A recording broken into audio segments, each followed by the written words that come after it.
গত বছরের অতি ভারী বর্ষণের ক্ষত এখনও বয়ে বেড়াচ্ছেন চুয়াডাঙ্গার জীবননগর উপজেলার কয়েক হাজার মানুষ।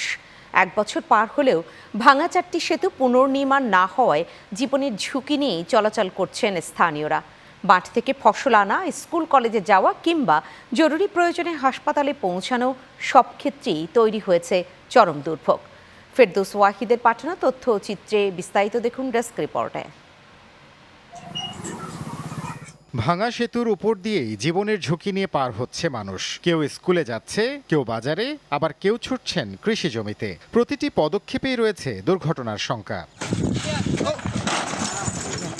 গত বছরের অতি ভারী বর্ষণে চুয়াডাঙ্গার জীবননগর উপজেলার মনোহরপুর, সন্তোষপুর, রাঙ্গিয়ারপোতা ও সিংনগর এলাকার 4টি গুরুত্বপূর্ণ ব্রিজ একে একে ধসে পড়ে। এক বছর পেরিয়ে গেলেও সেতুগুলো পুনর্নির্মাণ না হওয়ায় নদীর দুই পারের হাজারো মানুষের দুর্ভোগ যেন স্থায়ী রূপ নিয়েছে। আমাদের এটা খুব ঝুঁকিপূর্ণ রাস্তা, ব্রিজ ভেঙে গিয়েছে, যে কোনো মুহূর্তে বাসার সাঁকো ভেঙে পড়ে যেতে পারি।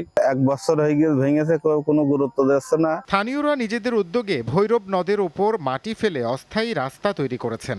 এলাকাবাসীর দাবি অস্থায়ী নয়, দ্রুত স্থায়ী সেতু নির্মাণ করতে হবে। বা আমাদের পারাপারের জন্য খুব সমস্যা। বর্ষার সময় ভেঙে চুরে আবার চলে যাবে। আমরা চাচ্ছি একটা ব্রিজ আমাদের তৈরি করে দেন। দৈনন্দিন দুর্ভোগের কথা স্বীকার করে সংশ্লিষ্ট কর্মকর্তারা বলছেন, ব্রিজগুলো পুনর্নির্মাণের জন্য প্রয়োজনীয় প্রক্রিয়া চলমান রয়েছে। দ্রুত কাজ শুরুর আশ্বাসও দিয়েছেন তারা। ব্রিজ প্রতি বর্ষণে যে ভেঙে গেছিল, ব্রিজটা বাস্তবায়ন করার জন্য আমরা 2টা প্রকল্পে ডিপিপি ভুক্ত করার জন্য সমস্ত তথ্য পাঠানো আছে। সরেজমিনে পরিদর্শন করেছি এবং এই 5টা ব্রিজের তালিকা করে আমরা আগামী রবিবারে এটা এক্সএন অফিসে ইঞ্জিনিয়ার সাহেবের মাধ্যমে পাঠানো হবে নতুন করে ভেঙে তৈরি করার জন্য। চলতি বর্ষা মৌসুমে স্থানীয়দের উদ্বেগ আরও বেড়েছে। অস্থায়ী রাস্তা ও বাঁশের সাঁকো কতদিন টিকবে তা নিয়েও রয়েছে শঙ্কা।